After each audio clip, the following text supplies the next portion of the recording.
Before the rain started falling on the fire escape, before the taxi pulled away from the curb with her suitcase still in the trunk, a woman standing in the doorway of a penthouse on the Upper East Side heard 6 words that would follow her for the rest of her life.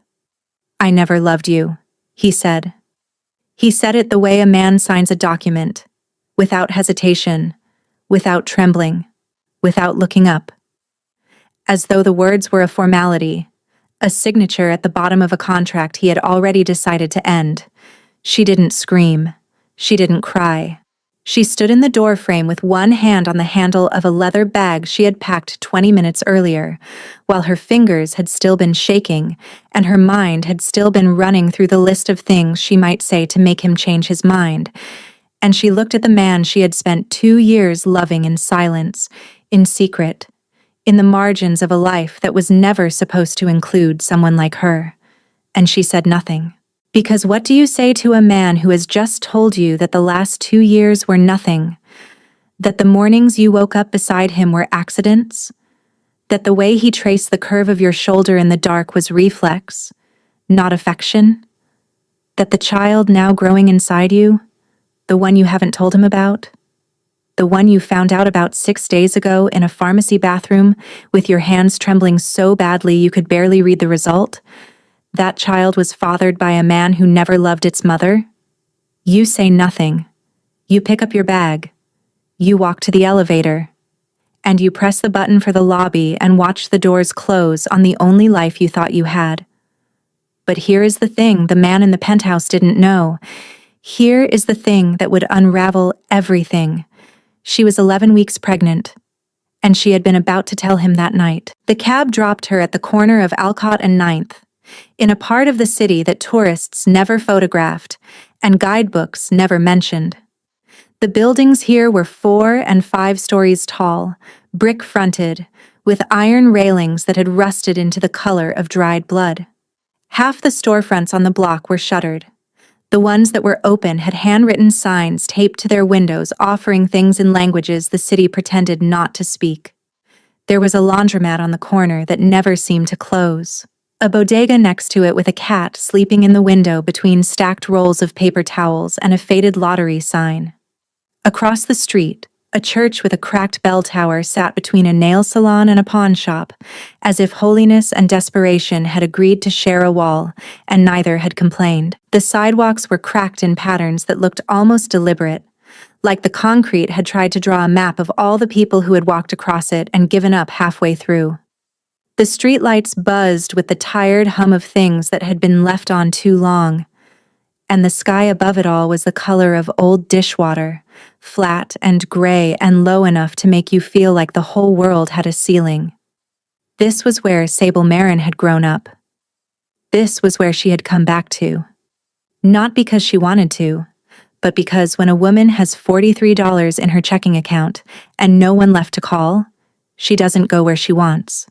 She goes where the rent is cheap enough to survive, where the walls are thin, but the questions are thinner. She stood on the sidewalk outside a building she hadn't seen in 4 years, a narrow 5-story walk-up with a green door that had once been brighter and a buzzer panel with half the names scratched off. She looked up at the 4th-floor window. Behind that window was a studio apartment that belonged to a woman named Vashti Koren, who had been Sable's roommate in college and who had answered the phone at 11:30 at night, listened to Sable cry for 9 minutes without interrupting, and then said 5 words that meant more than any promise anyone had ever made her. The keys under the mat. Sable climbed the stairs.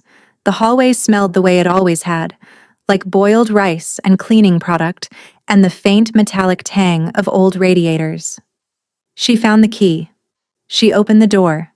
The apartment was small, barely 500 square feet, with a kitchenette that had 2 burners and a window above the sink that looked out onto a brick wall 3 feet away. There was a pull-out couch with a quilt folded on top of it. A lamp on the floor beside a stack of paperback novels. It was not beautiful. It was not comfortable. But the door had a lock, and when Sable turned it, the sound of the deadbolt sliding home was the first thing that had made her feel safe in 6 days. She sat on the edge of the pull-out couch and put her hands on her stomach and spoke to the thing growing inside her for the first time out loud. "I don't know what I'm going to do," she whispered, "but I'm not going to let anyone tell you that you weren't wanted.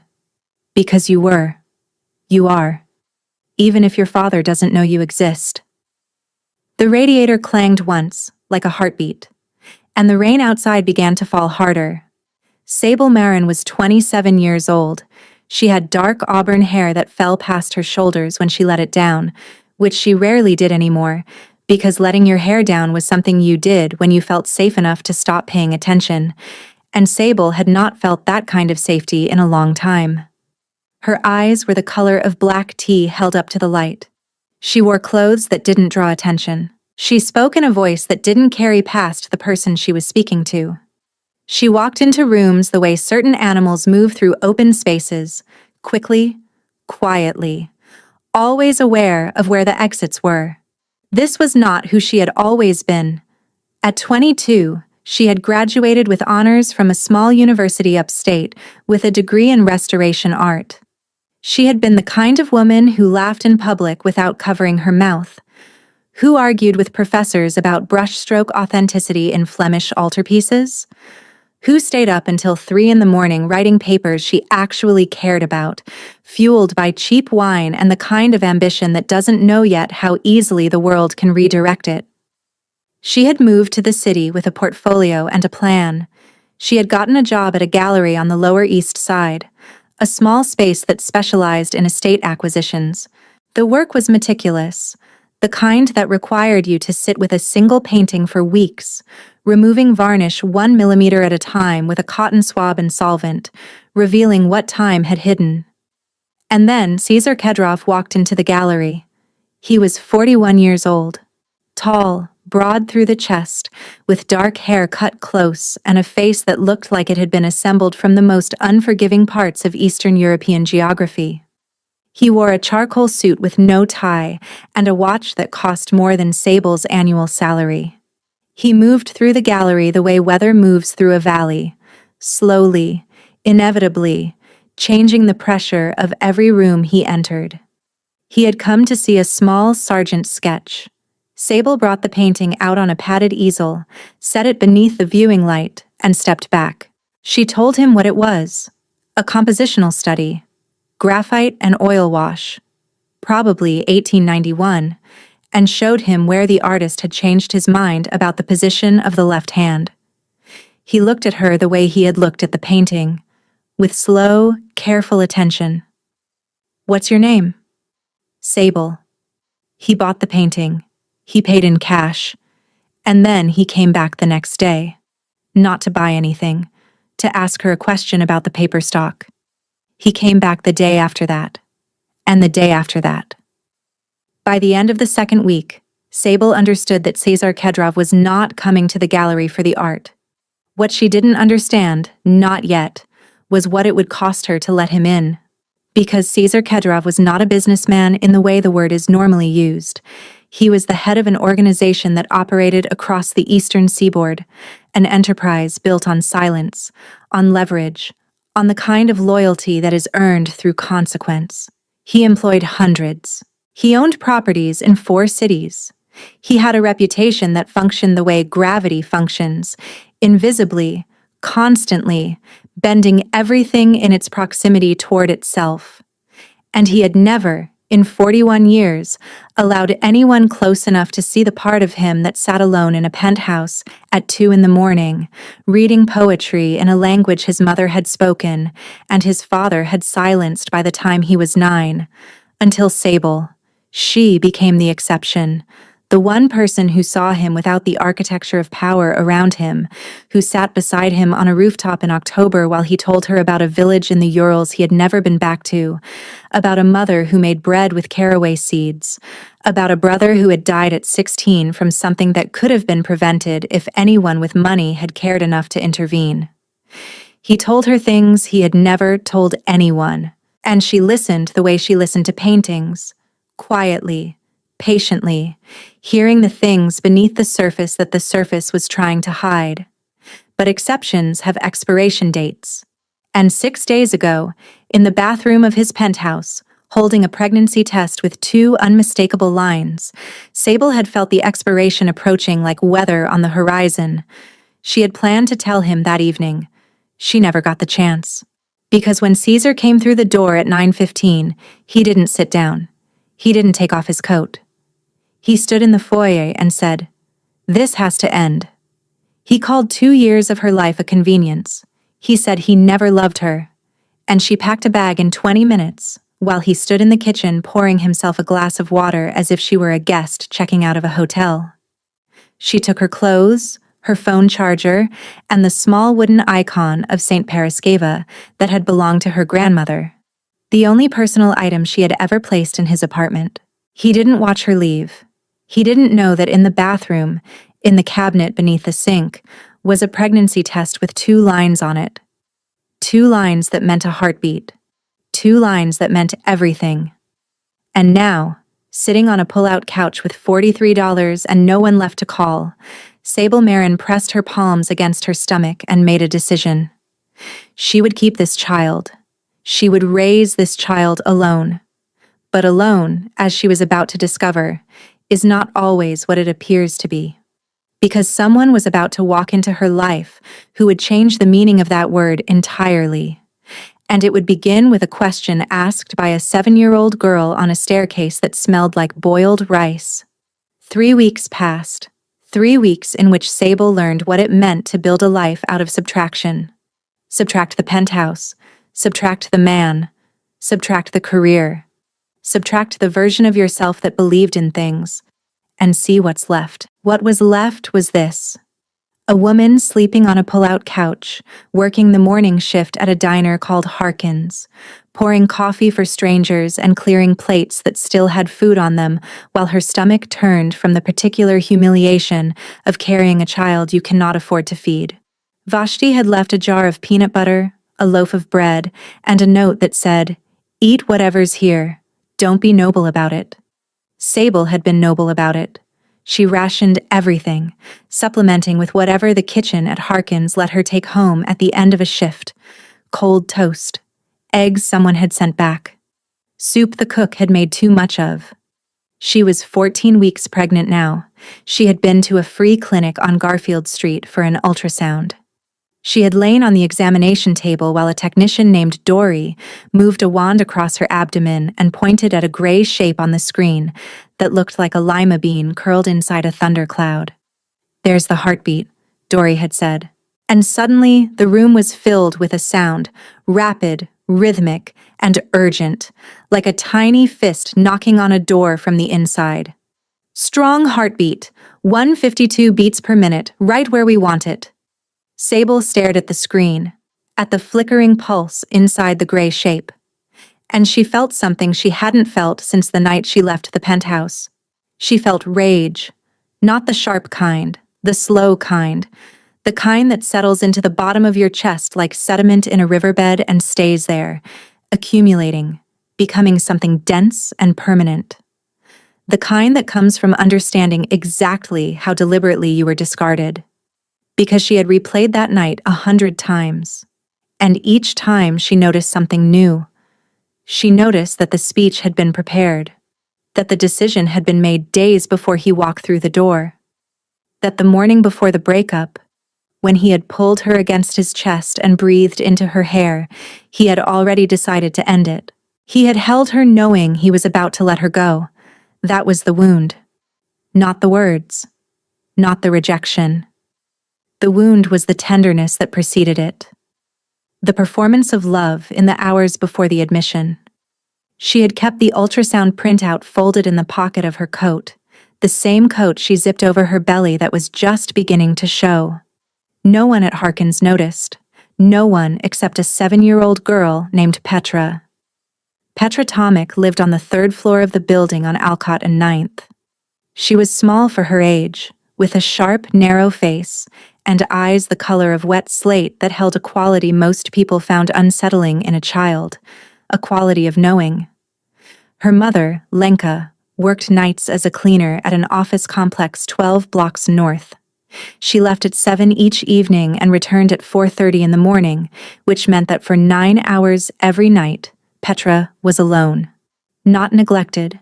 Lenka loved her daughter with the fierce, compressed love of a woman who had crossed 2 borders and buried a husband before she turned 35.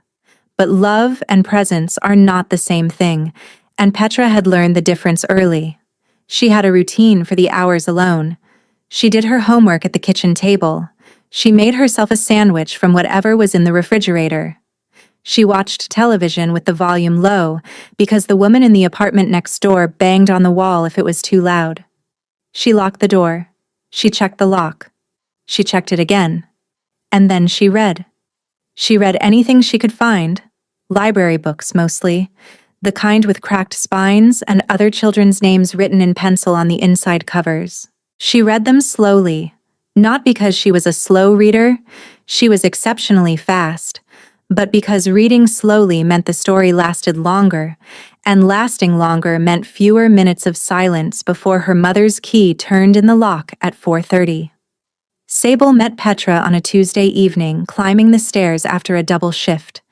The girl was sitting on the landing between the 3rd and 4th floors, with a book about ocean exploration open on her knees. "You're the lady who lives in Vashti's apartment," Petra said. It was not a question. "Are you sick?" she asked next, studying Sable's posture. "You hold your stomach different from my mom. She only holds her stomach when she's sick." "I'm not sick," Sable said carefully. "Why are you sitting on the stairs?" "The light bulb in our hallway went out. I don't like the dark." "Where's your mom?" "Working." "Is someone else home with you?" "No, but I'm fine. I have a key and a book and a sandwich." She said it the way Sable had said, "We're fine," to every person who had ever asked her how things were going with Caesar. With the practiced, automated smoothness of someone who has rehearsed the answer so many times, it no longer requires thought. Sable offered leftover soup from the diner.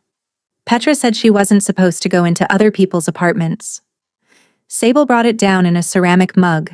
The girl held it with both hands, the way someone holds something precious, and blew on each spoonful before tasting it. Not because it was too hot, but because blowing on soup was something she had seen her mother do. When the soup was gone, Petra said, "Are you going to have a baby?" The staircase went quiet. Even the radiator paused. "Yes," Sable said. She didn't know why she told the truth. She hadn't told anyone yet. But something about the way this child asked, directly, without pretense, made the lie impossible. Petra nodded. Then she said, "Is the dad going to help?" "No. He doesn't know. My dad died before I was born. Mom said he was good. She said he would have stayed. But he got sick, and he couldn't." She paused. "Some dads can't stay, and some dads won't. My mom says the ones who can't are sad, and the ones who won't are worse than sad. They're just empty." The sentence hit Sable in the sternum like a stone dropped from a height, because a 7-year-old had just described Caesar Kedrov more accurately than Sable had managed in 3 weeks of trying. Empty. A man who had hollowed himself out so thoroughly in the service of control that when something real and vulnerable tried to grow inside the space where his heart should have been, he had looked at it and seen inconvenience. "You can sit on the stairs with me whenever you want," Petra said. "I'm here most nights." And that was how it started, with a mug of chicken soup and a standing invitation to share a staircase. But below them, on the ground floor, the green door opened with a gust of cold October air, and a man stepped into the hallway. His name was Dima Varnik. He was Caesar Kedrov's fixer, his shadow. He had been with Caesar for 14 years, and in those years he had never once questioned an order. Until 3 hours ago, when Caesar had found a pregnancy test with 2 lines beneath the bathroom sink and said 2 words, "Find her." Dima had found her. The next step was to call Caesar and report her location. He took out his phone. His thumb hovered over the call button. And then, from upstairs, he heard the child's voice. "Some dads can't stay, and some dads won't. My mom says the ones who can't are sad, and the ones who won't are worse than sad. They're just empty. Dima put the phone back in his pocket. Dima Varnik was 44 years old. He stood 6'1", with a lean build that suggested not gym-sculpted vanity, but the functional economy of a body that had learned to move efficiently through difficult spaces. His face was narrow, angular, with deep-set eyes the color of smoke trapped behind glass, and a mouth that rarely smiled, but when it did, it changed his entire face from something guarded into something almost gentle. Almost. The gentleness never lasted long. He had been born in Sumy, in northeastern Ukraine, in an apartment block with yellow walls and a courtyard where old men played chess on upturned crates. His mother, Helena, had raised him alone after his father left when Dima was 4. She had worked 3 jobs. She cleaned offices in the morning, sorted mail in the afternoon, and sewed alterations on weekends for a tailor who paid her in cash. She ate after Dima ate. She slept after Dima slept. She wore the same 2 dresses for 3 years and told him they were her favorites because she didn't want him to know they were her only ones. She had died when Dima was 19. Pneumonia. A thing that should not have killed a woman of 41. But Helena's body had been running on fumes for so long that when the infection came, there was nothing left to fight it with. She had been admitted to the hospital on a Thursday and died on a Sunday, and the last thing she said to Dima, while he sat beside her holding her hand that felt like paper, was, "Don't become the kind of man who looks away." He had carried that sentence for 25 years. He had carried it through the immigration process that brought him to New York at 21. He had carried it through the years of enforcement work, the collections, and the quiet restructurings of other people's lives that Caesar required and Dima delivered. He had carried it through 100 situations where looking away would have been easier, and looking away was exactly what he'd done, because his mother's instruction and his employer's requirements occupied opposite ends of a hallway. He walked every day without ever reaching either door. And now he was standing in this actual hallway, listening to a woman's voice upstairs and a child's voice talking about calcium, and something inside him shifted the way tectonic plates shift, slowly, deep underground. He understood that Caesar had not told him what he wanted with Sable, had not said whether the intention was reconciliation or control. And Dima understood, with the quiet certainty of a man who has spent years studying another man's patterns, that Caesar Kedrov did not search for things he didn't want to own. He walked out the green door. He stood on the sidewalk and looked up at the 4th-floor window. This time, he did not call Caesar Kedrov. He called a woman named Marit Pol, a legal aid attorney who worked out of a storefront office on Klassen Avenue in Brooklyn. She handled custody disputes, protective orders, and the kind of quiet legal work that existed in the spaces between what the law said and what powerful men did. "It's late," Maret said. "I know. I have a situation." "Your situations are always complicated. This one is personal." There was a pause.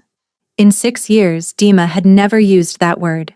He told her everything, about Sable, about the pregnancy, about Caesar. "What do you want me to do?"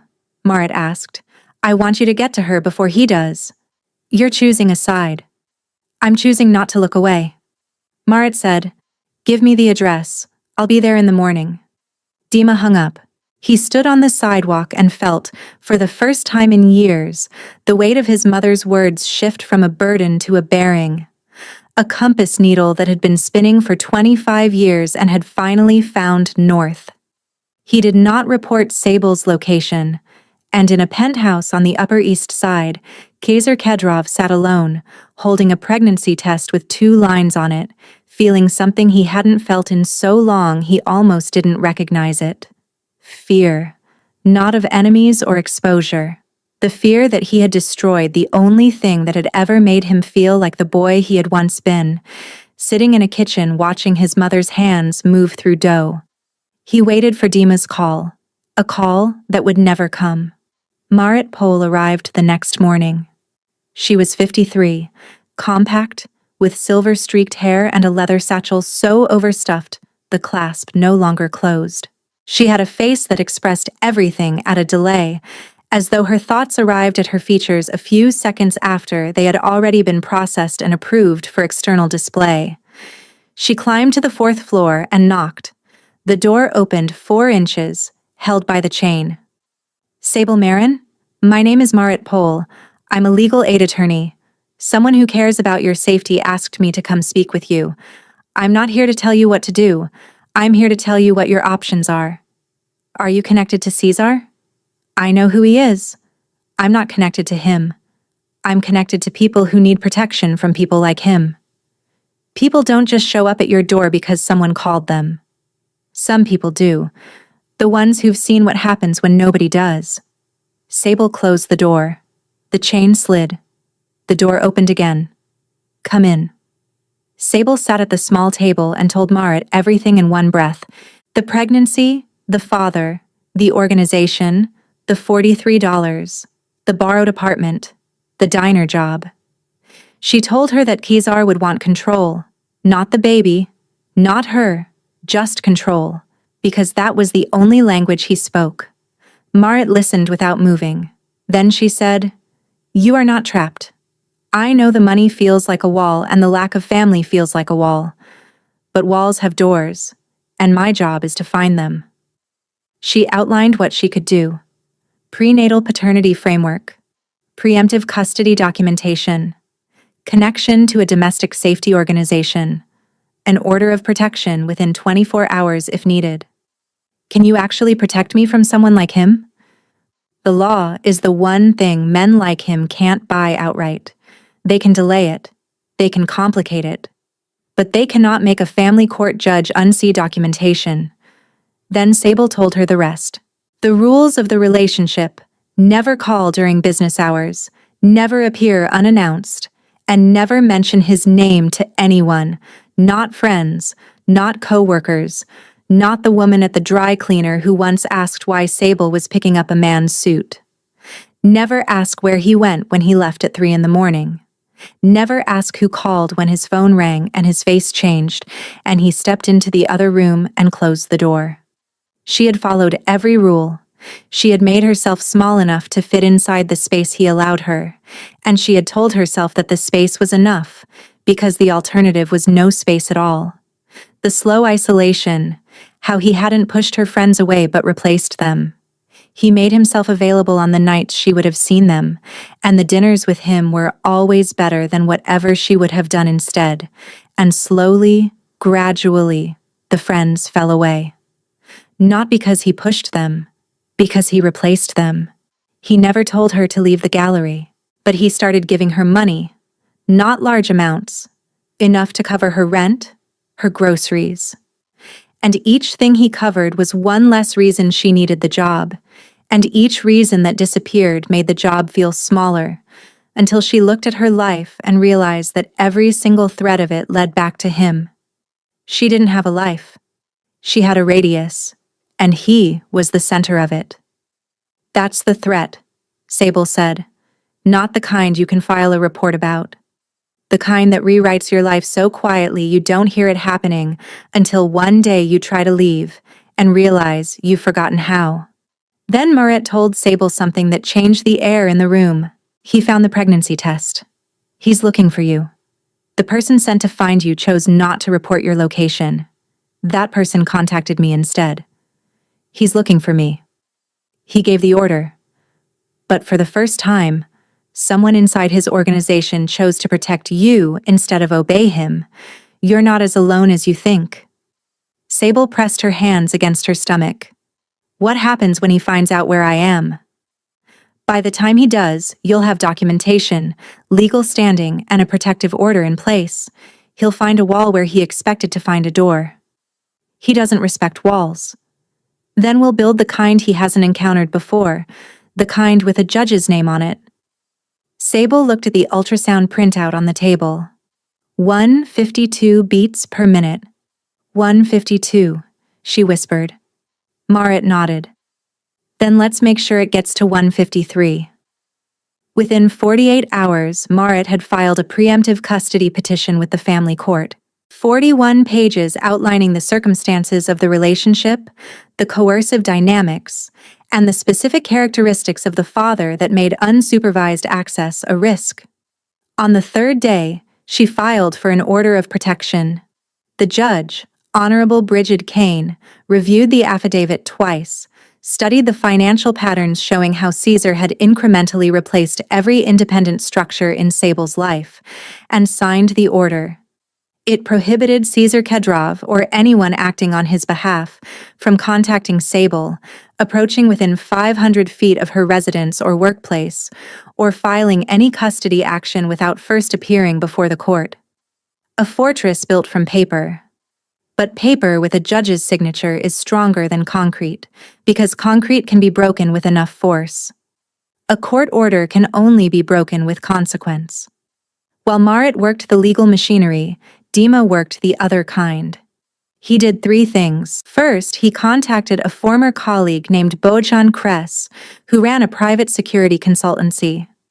He asked for a 2-person detail posted across the street from the building on Alcott and 9th. Their job: observe and report if anyone connected to the organization appeared. Second, he went to the penthouse during hours he knew Caesar would be at the warehouse in Red Hook. He opened the desk drawer. The pregnancy test was there. Beside it was a photograph he had never seen before. A woman in a kitchen with yellow walls, smiling, holding a loaf of dark bread. Caesar's mother. Dima looked at the photograph for a long time. Then he opened the filing cabinet and photographed every page of Caesar's personal asset documentation, not as leverage, as evidence a family court judge would need. Third, he called the building's superintendent, a man named Gordic, who responded to cash the way flowers respond to sunlight. He paid for the hallway light bulb on the 3rd floor. He paid for the radiator repair in apartment 3B. He left no name. That night, Petra Tomic walked down the hallway to her apartment and stopped. The light was on. The hallway light that had been burned out for 3 weeks. The one that made the corridor dark enough that she sat on the staircase every evening was on. It cast a warm yellow glow across the carpet, which was still worn, still threadbare, but it was lit. And Petra stood in that light for a moment, blinking, adjusting to the sudden presence of something she'd stopped expecting. She went inside. The radiator was working. Not clanking, not hissing. Working. The apartment was warm. Actually warm. The kind of warm that makes your body remember what it feels like to stop bracing against the cold. She sat on the floor beside the radiator and read for 2 hours without getting up, without checking the lock, without listening for sounds in the hallway. And when her mother came home at 4:30 and found her asleep on the floor with the book open on her chest, Lenka knelt down and pulled a blanket over her daughter and whispered something in a language Petra didn't speak but understood, because some words don't need translation. They need warmth. And for the first time in a long time, there was warmth. Dima did not visit Sable. He did not introduce himself. He existed in the architecture of her safety the way a foundation exists beneath a building, unseen, unfelt, bearing weight. He fed Marit information in pieces, timed to coincide with the legal proceedings, financial records, communication logs, organizational charts. Marit built a case the way an engineer builds a bridge, calculating load, distributing weight, ensuring no single point of failure. The structure held because it was built on paper, on dates and documented patterns, on the quiet, irrefutable math of a life that had been systematically redirected until it orbited a single point. Caesar did what Dima expected. He hired a private investigator. Then he hired a second one. He contacted attorneys who charged 4 figures an hour and spoke in the confident, measured tone of men who had never been told no by anyone who mattered. He assembled resources with the unspoken certainty that any problem could be solved by applying the correct amount of pressure. But when his lead attorney, Whitfield, contacted the family court to file a counter-petition for paternity recognition and custodial rights. He was informed that a preemptive petition had already been filed, that an order of protection was in place, that the respondent had legal representation, and that any attempt to contact the petitioner, directly or through intermediaries, would constitute a violation of the order and would be addressed accordingly. Whitfield called Caesar with the news. The conversation lasted 11 minutes. During those 11 minutes, something happened in the penthouse that Whitfield would later describe to a colleague, off the record, as the only time in 8 years he had heard Khazar Khedrov's voice change. Not louder, not angrier. Something underneath the control, beneath the discipline, below the surface that Caesar maintained the way a frozen lake maintains its surface, by keeping everything that moved and threatened to break through pressed firmly beneath the ice. Someone told her, Caesar said, someone inside my organization. Whitfield did not respond. It was not a legal matter. And Whitfield had survived 8 years of representing Caesar Khedrov by knowing exactly which conversations to stay out of. Caesar hung up. He opened the desk drawer and looked at the pregnancy test and the photograph of his mother. He had expected the search to be simple. He had expected to find Sable in some rented room somewhere, frightened and pliable, and to reclaim what was his. The woman, the child, the situation, the way he reclaimed every asset that had ever slipped beyond his reach. What he had not expected was a wall. A legal, documented, court-ordered wall with a judge's name on it, and a foundation built from evidence he didn't know existed. What he had not expected was that someone had chosen her.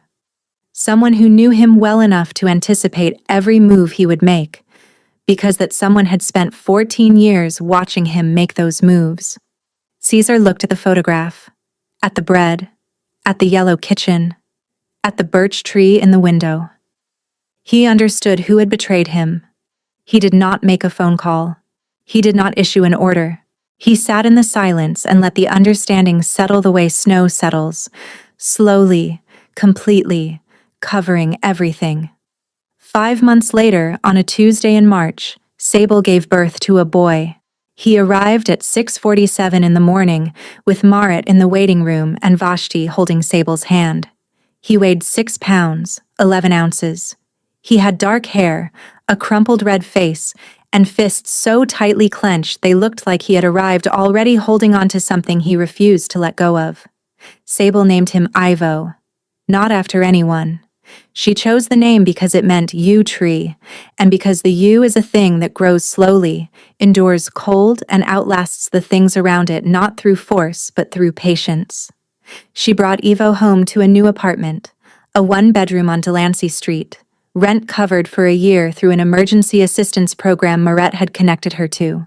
The apartment had a bedroom with a window that faced east, and the morning sun came in at an angle that fell directly across the crib, warming the sheets, warming the baby's face, warming the small wooden icon of St. Paraskeva that Sable had placed on the windowsill, the same icon she had taken from the penthouse the night she left. Petra came to visit on the 3rd day with a gift wrapped in newspaper and tied with yarn. Inside was a library book about deep-sea creatures. "This is for Ivo," she said. "Petra, he can't read yet. He's 3 days old." "I know, but he will. And when he does, he should start with something good." Petra looked at the baby sleeping in the crib with his fists clenched. "He looks angry. He looks determined. That's the same thing when you're small." Sable laughed, the first real laugh she had produced in months. In the weeks that followed, the apartment accumulated the small evidence of a life being built. A high chair, a changing table, a mobile of paper cranes Vashti had folded from old-fashioned magazines, so the cranes had patterns on their wings, plaid and floral and geometric, turning slowly above the crib in the draft from the window. A rug from a thrift store, blue and gold, with a fringe that Ivo would later learn to pull with his fingers while making a sound that was not quite a word, but was close. Sable went back to work at Harkins when Ivo was 7 weeks old.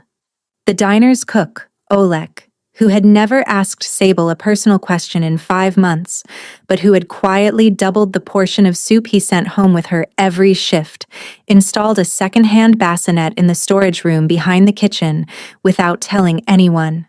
It sat between a shelf of canned tomatoes and a stack of napkin boxes, and Ivo slept in it while Sable worked, and the sound of the kitchen, the clanking of plates, the hiss of the griddle became the background music of his earliest memories.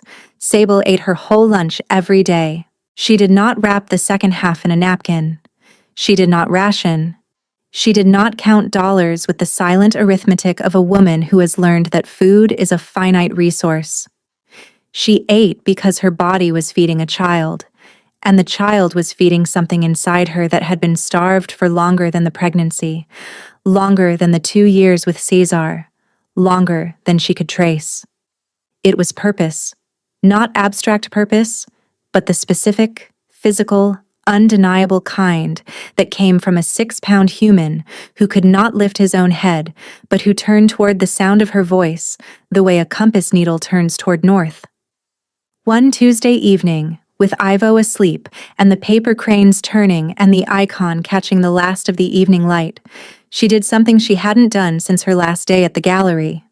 She picked up a brush, a small one, a number 2 round, bought for $3.40, along with a tube of cadmium yellow and a tube of burnt sienna and a small canvas board that cost less than a cup of coffee. She painted what the view from the window felt like, the way the light came in, the way the shadows fell across the crib, the way the cranes moved. She painted it in warm tones, golds and ambers, and the deep brown of bread crust, and when she finished, she held it up and looked at it, and felt something inside her chest that had been closed for a very long time, carefully, slowly, begin to open.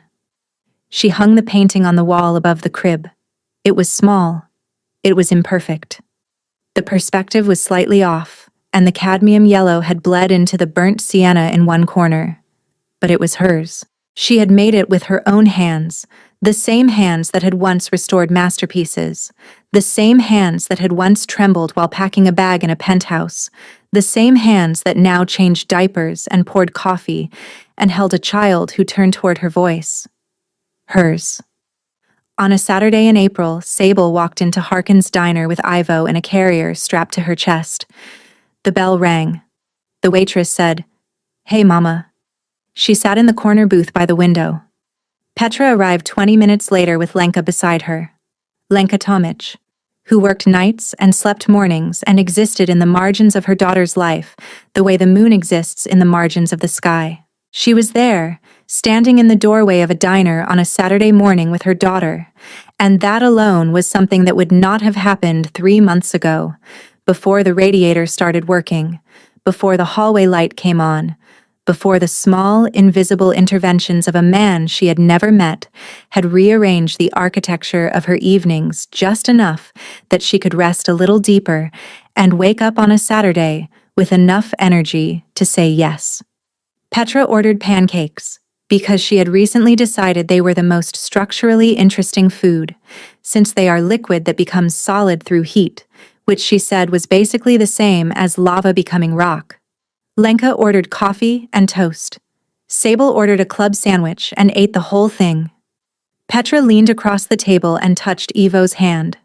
One finger, placed carefully against his tiny fist, and Ivo's fist opened, just slightly, just enough to close around Petra's finger and hold it. Her face changed. The clinical quality, the too old for her age armor, softened. Her eyes widened. "He's holding me," she whispered. "He is. He doesn't even know me. He knows you're here. Sometimes that's enough." Then Petra looked at Sable, and her voice was the voice of a 7-year-old who had spent most of her life being careful and quiet and alone. "Sable, I'm glad you didn't go back." The sentence landed in the diner like a stone dropped into still water.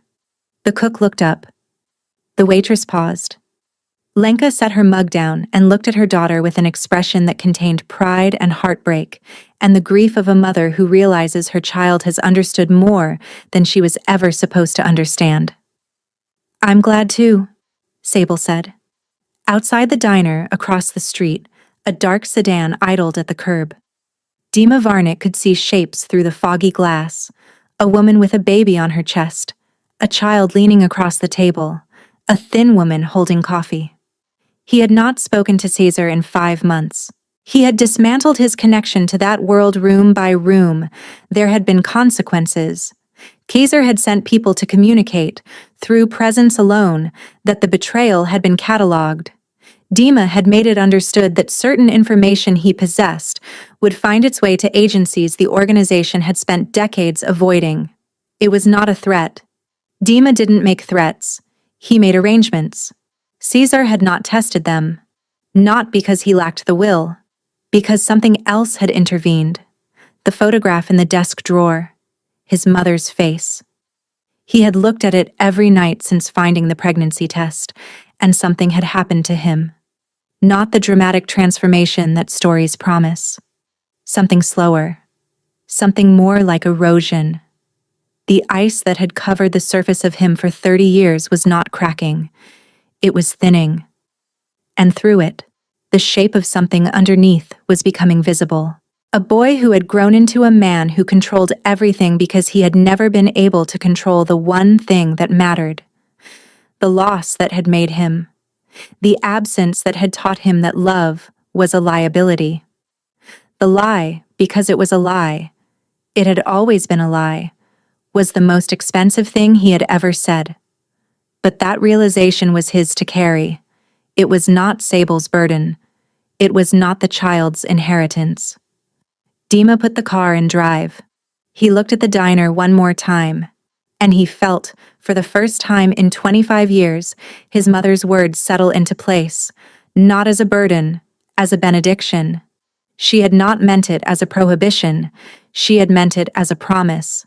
That looking, truly looking, at the suffering in front of you and choosing to act was not a sacrifice. It was the whole point. He drove north. The morning light fell across the windshield in long slants that made the city look like a painting someone had started but not yet finished. The kind that needed patience. The kind that revealed what time had hidden, one layer at a time. He did not look back. Because looking back was for men who doubted what they'd done, and Dima had no doubts. Back in the diner, Petra withdrew her finger from Ivo's fist. His hand stayed open for a moment. Then it closed again. Around nothing. Around air. Around the memory of a touch his mind would not retain, but his body might, someday, recognize. Sable looked at her son. At his clenched fists. At the face that looked like hers, and the eyes that looked like his father's, and the determination that belonged to neither of them and both of them, and something entirely new. And she thought of a night, 7 months ago, when she had sat on a pull-out couch and whispered, "I'm not going to let anyone tell you that you weren't wanted." She knew now what she was going to do. She was going to raise this child with steady hands and warm soup and library books about the ocean floor. She was going to raise him in a 1-bedroom apartment with paper cranes and a painting on the wall and a lock on the door that she had earned the right to turn. She was going to raise him to be the kind of man who doesn't look away. The bell above the diner door rang as someone walked in. Cold air swept across the floor. Ivo stirred against her chest, his fists tightening, then relaxing, then tightening again, like a heart learning its own rhythm. And somewhere on Delancey Street, in a quiet apartment with eastern light and a crib and a small wooden icon on the windowsill, a deadbolt waited in its locked position. Faithful, patient, holding the door shut against everything that had been and holding it open for everything that was about to become. Not perfect, not easy, but hers.